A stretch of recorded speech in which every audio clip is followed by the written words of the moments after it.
알면 약 된다. 똑똑한 약 복용법이에요. 자, 첫 번째는요. 가급적 병원은 한 군데로 다니고 나만의 주치의와 단골 약국을 만들어라 나왔어요. 옥 교수님.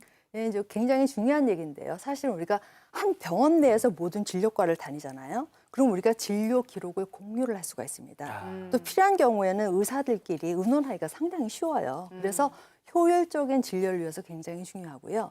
나만의 주치의가 있는 경우는 내가 지속적으로 구분하는데 진료를 보게 되잖아요. 네. 그래서 불필요한 검사도 줄일 수가 있고 과잉 처방이라든지 그런 것들도 막을 수 있는 장점이 있습니다.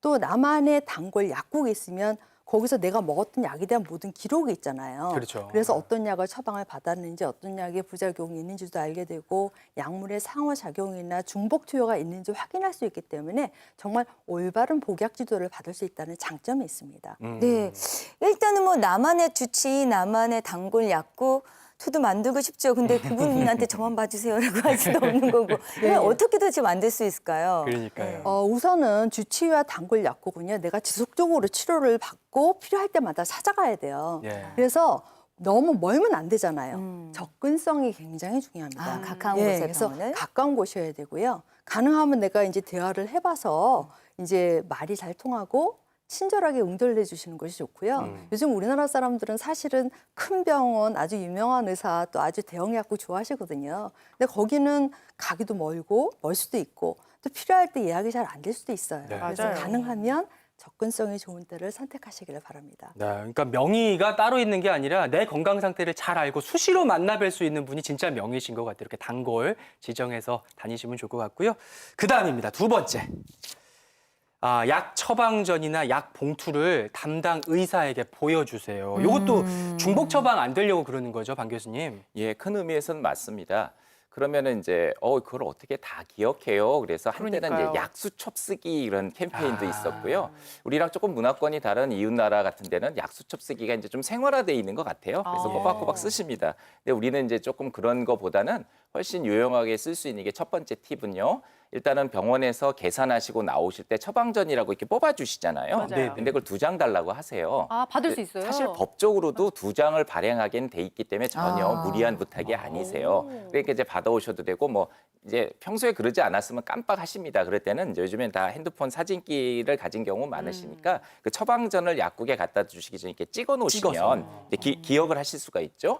그리고 요즘에는 또 이게 약봉투를 약국에서 받아올 때 봉투 표면에다가 아예 약 복용법과 맞아요. 내용을 뭐 맞아요. 사진까지 네. 넣어서 네, 올 네. 컬러로 막 뽑아주시는 맞습니다. 경우가 많아요. 네, 너무 그러니까 좋아요. 약봉투를 또 보관하시면 되는데 또 닳고 그러니까 이것 역시 또 사진 찍어 놓으시면 굳이 수첩 안 쓰셔도 훗날 그 사진을 갖고서 주치의 선생님과 함께 내가 먹고 있는 이 혹시나 이런 여부들을 이렇게 충분히 논의할 수 있는 중요한 자료가 됩니다. 꼭 하나 말씀드리고 싶은 건요. 내가 먹고 있는 약, 내 건강, 내 질병을 누군가가 알아서 해주겠지라고 너무 의존하는 것보다 우리가 장수 시대에도요 적극적인 삶의 태도가 오래 살게 되는 것처럼 내 몸도 그런 자세를 갖고 관리하시면 약의 중복 처방도 좀 막을 수 있지 않을까 생각합니다. 네.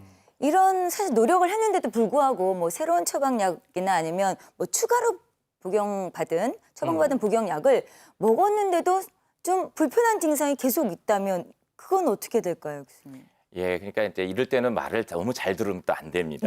그래서 불편하면 불편한 거예요. 네. 그 약이라는 거는 개인마다 아주 다른 부작용으로 나타날 수도 있거든요. 일단 중단을 하세요. 그리고 항상 써 있습니다. 약봉투 밑에, 그다음에 처방전이나 내가 다니는 병원의 전화번호는 요즘에 인터넷 찾아보면 좀 빨리 찾을 수 네네. 있는데 이제 문제는 밤이에요. 밤에 전화가 통할 수 없을 네네. 때인데 그리고 이제 정 불편해서 뭐 땀이 나고 피부에 뭐가 막 네. 나고 그다음에 정신이 혼미해질 정도고 심장이 뛰는 것 같은 심각함이 느껴질 때는 과감하게 응급차를 불러서라도 응급실 한번 방문해 보시기를 권하고요. 근데 팁으로 또 드리면은 요즘에는요 굉장히 소비자들도 유능하고 똑똑한 사회가 돼서요 의료 전문인뿐만 아니라 환자 스스로가 약물 부작용을 느낀 걸 이렇게 신고하는 인터넷 사이트도 있어요. 네. 의약품 안전관리원이라고 그런 것까지도 나중에 생각해 보시면 피드백을 받으실 수 있습니다. 예. 그렇군요. 자, 좀 똑똑한 환자가 돼야겠다 이런 생각이 들고요. 그다음 약 복용법은요. 의외입니다. 약 복용법인데 약 복용법이 아니에요. 보실까요? 무슨 얘기입니까, 이게?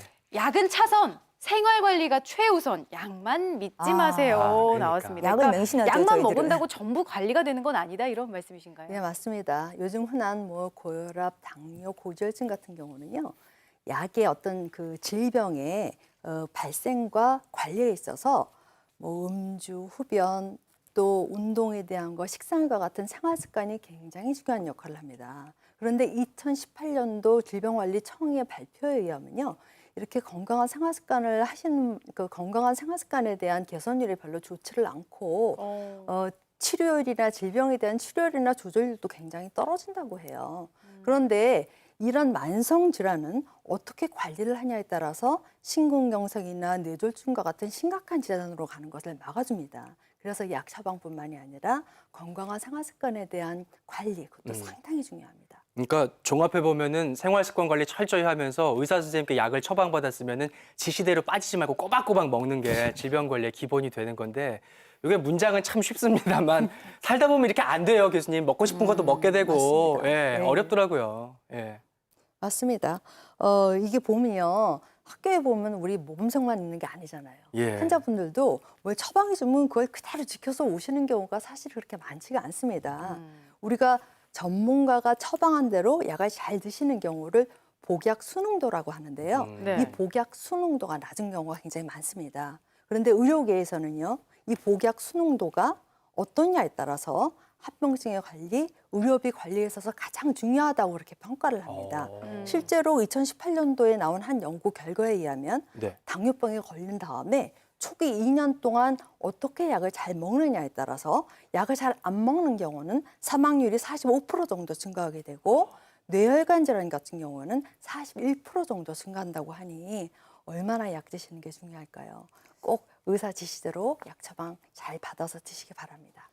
네. 네, 그런데 이제 사실 막상 이렇게 고혈압이나 당뇨 진단을 받고 나면은 이 약을 한 번 먹기 시작하면 평생 죽을 맞아. 때까지 먹어야 돼, 막 이런 얘기가 많이 있어요. 그러다 보니까 내가 최대한 약을 안 먹고 버틸 수 있을 때까지 버텨보고 정 안 되면 그때 먹자 이러시는 분이 많고 맞아. 잘 안 드세요. 이런 분들은 어떻게 해야 하나요? 예, 방금 우리 정말 죽을 때까지 먹긴 먹어야 방금 돼요. 우리 옥 교수님께서 조금 이제 심각하게 설명을 해주셨는데 맞아요, 이 말씀이. 그래서 이제 연이어서 말씀드리면 좋은 소식이 있고 나쁜 소식이 있습니다. 예. 좋은 소식부터 말씀드릴게요. 이 약을 평생 먹어야 되냐라고 예. 말하면요. 잘 관리가 됐을 때 그리고 미리 초반에 초장에 잘 관리하면요. 약을 끊게 되는 경우도 있습니다. 당뇨약을요? 진짜 좋은 소식이네요. 예. 근데 그건 자기 마음대로 결정하지 마시고요. 예, 예. 그다음에 이제 한 가지 또 안 좋은 소식이 있는데요. 그렇게 해서 약을 끊으신 분들이 옛날의 생활 습관을 버리지 못했을 때는 오히려 더 악화되거나 그 병이 심화되는 경우가 훨씬 더 많다라고 나와 있어요. 네. 그래서 결국 이제 말을 잘 듣는 모범생이 돼야 되는 것이 제일 중요한데요. 예. 유전적이거나 그러니까 뭐 타고난 유전적 성향이 그런 당뇨병이나 이런 만성 질환을 일으키는 분도 간혹 있거든요. 이런 예. 경우가 아니고서는 철저하게 정해진 대로 그 방법을 지켜가는 게 중요한데요. 조용히 찾아온 질병은 조용히 떠나지 않는 게 이치 아니겠어요? 그래서 우리 옥 교수님 말씀해 주신 대로 네. 만성 질환은 아주 긴 시간 동안의 요인이 축적돼서 생긴 결과라면은 이것도 긴 시간 동안 관리할 수밖에 없는 것이 상식이다라는 말씀을 드리고 싶네요. 네. 그렇군요. 아, 자, 그다음 똑똑한 약 복용법도요. 꼭 기억하셔야 되는 부분이래요. 한번 보실까요? 수술, 또 CT, MRI 검사 전에 먹는 약을 반드시 알리세요. 이게 중요하다면서요, 교수님. 예, 사실 수술 전에는요. 수술의 경과에 영향을 줄 수 있는 약물에 대한 것을 꼭 알리시고 일정 기간 끊으셔야 됩니다. 그 대표적인 약물이요. 우리 혈당 예방 목적으로 쓰는 아스피린, 와파린, 각종 항혈소판제예요. 근데 이 약을 내가 알리지 않고 그대로 먹은 다음에 수술을 한 경우에는 상처가 잘 아물질 않고요. 과다 출혈에 의해서 정말 생명에 위험한 사태가 생길 수가 있습니다. 그래서 주의가 필요하고 의외로 건강기능식품, 예를 뭐 마늘 추출물, 혈액순환제, 그다음에 뭐 카바라든지 세인트존 와트 같은 여러 가지 건강기능식품이 또 수술 경과에 영향을 줄 수 있어요. 아. 그래서 여기에 대한 주의도 필요합니다. 또 우리 CT와 MRI 찍을 경우에는요, 조영제를 쓸 경우가 있습니다. 네. 이 경우에는 이제 그 병변을 잘 보이기 위해서 쓰는 거예요. 근데 이때 이제 상호작용이 되는 약들이 있습니다. 예를 들면 당뇨병 치료제인 메포르민 같은 경우, 베타 차단제, 그 다음에 베타 차단. 예, 항암제. 베타 차단 이제 또 항암제. 항암제이고 네. 소염 진통제 같은 경우에는 영향을 줄 수 있기 때문에 이에 네. 대한 것도 미리 알리셔야 됩니다. 아, 혹시요 제가 그 말씀을 드려야 되는데 검사 받기 전에 내가 먹는 약을 깜빡하고 얘기를 못 드렸어요. 예. 그러면 어떠한 심각한 부작용이 있을까요? 혹시 쇼크 같은 것도 올 수 있을까요? 검사하다가. 이제 조영제 같은 경우는요, 물론 이제 과민 반응도 나타날 수가 있습니다. 근데 얘네들이 문제가 되는 게 신장 독성이에요. 그런데 이런 미리 드셨던 약을 끊지 않고 얘기도 안 하고 그냥 했을 경우에는 네. 신장 독성이 악화가 되면서 급성 신부전도 나타날 수가 있어서 그 경우는 굉장히 심각한 문제를 일으킬 네네. 수가 있기 때문에 주의가 필요합니다. 그러니까 뭐 출혈의 위험성과 더불어서 계속해서 이제 간 독성, 신장 독성 이런 것들 강조해주고 계신데 간 신장으로 하나 더 볼까요? 간이나 신장에 질환이 있으신 분들은 진통제 복용에 주의하세요. 진통제 정도도 조심해야 돼요. 예, 맞습니다. 통증은 뭐 많은 질병에 수반되는 거니까 흔히 우리가 생각하고 빨리 그 통증을 없애고 싶어서 드시는데요. 진통제가 많은 유형의 대부분의 진통제가 이제 간에서 이제 소화가 돼요. 네. 그리고 이제 간을 손상시킬 수 있죠. 장기간 드시는 환자인 경우엔.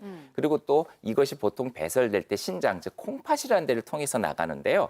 이 약물들이 화학물질이기 때문에 신장은 아주 섬세한 장기잖아요. 그래서 또 손상을 입을 수가 있어요. 방금 말씀해 주신 것처럼 이제 급성 신부전 같은 것도 일어날 수가 있게 되겠죠. 더군다나 또 복합 진통제라고 해서 카페인 네. 같은 게 섞여 있는 카페인. 진통제는요. 진통제 자체에서 간과 신장도 손상을 입는데 더군다나 카페인이 오면은 이제 이게 심장을 막 뛰게 만드니까 그렇겠죠. 심장 질환이 있으신 분은 또 이런 유의 진통제를 쓰시는 걸 삼가야 됩니다. 보통 프로스타글란딘이라는 물질이 몸에 있는데 이거를 억제시키는 기능이거든요. 근데 이 프로스타글란딘이라는 물질 자체가 우리 몸에서 이 위장 점막을 이렇게 위장 표면을 보호해주기도 하지만요, 신장으로 가는 콩팥으로 가는 혈관을 조절해서 혈액량을 조절하기도 해요. 그래서 진통제를 오래 드시거나 과량을 드시게 되면 신장도 손상될 수 있고 간도 손상될 수 있다는 말이 나오는 것입니다. 조심해야겠다. 진통제 정말 상비약처럼 두고 흔하게 드실 수 있고 네. 또 간혹가다 뭐 장복하시는 분들도 있고 그런데 좀 복용에 주의를 하시면 좋을 것 같고요. 그 다음 나오는 약도 사실 생각 없이 그냥 드실 수가 있거든요. 한번 볼게요. 고혈압, 심장병, 전립성 비대증 환자는 감기약 복용을 또 주의하셔야 된다고 감기약. 해요. 이제 환절기인데 이건 또 무슨 얘기일까요? 예, 고혈압 환자가 이게 그 감기약을 드시게 될 경우에는 예. 사실은 이제 콩물을 줄이기 위한 에페드린 성분이 혈압을 높이는 작용을 하게 됩니다. 그래서 주의가 필요하고요. 심장약 같은 경우에는 그 안에 소염 진통제가 심근경색의 재발을 유도를 할 수가 있어요. 그래서 주의가 필요하고 전립선 비대증 같은 경우는 일부 감기약이 소변 배출을 막게 됩니다. 그래서 힘들어질 수 있으므로 주의하셔야 합니다. 그렇군요. 지금 현대인분들 중에 사실 처방약을 드시는 분 되게 많으시거든요. 근데 처방약을 드시면서 갑자기 어디가 아파서 집에는 상비약을 먹을 때 있잖아요. 맞아요. 그럼 이 처방약이랑 상비약이랑 정말 잘 맞지 않는 궁합이 안 맞는 약들이 있지 않을까 싶은데요, 교수님 어떨까요? 네, 주의해야 되는 국감이 있을까요, 옥 교수님? 일단 이제 고혈압 약이나 아니면 심혈관계 질환 드시는 네네. 약들 있잖아요. 그분들 예. 잠 못 드시면 그냥 편안하시게 수면제 드시거든요. 나오네요. 근데 그렇게 수면제를 드실 경우에는 이제 심장도 빨리 뜨고 심장 기능도 조금 떨어질 수가 있고 수면 호흡 장애가 생길 수 있어서 주의가 필요하고 관절염 약 드시는 분들이 아스피린 그냥 편하게 복용하실 경우에는 위장 손상에서 위궤양이 생길 수가 있어요. 네. 또 고지혈증 약 드시는 분들이 무좀약도 드실 수 있잖아요. 네네. 그 네. 경우에는 고지혈증의 양도를 높게 해서 근육 관련 질환이라든지 아니면 간 독성이 생길 수가 있기 때문에 주의를 하셔야 됩니다. 정말 뭐 음식끼리의 궁합만 따질 게 아니라 약과 약 그렇죠. 사이의 상호작용도 굉장히 조심해야 된다는 거 기억해야 될 것 같고요.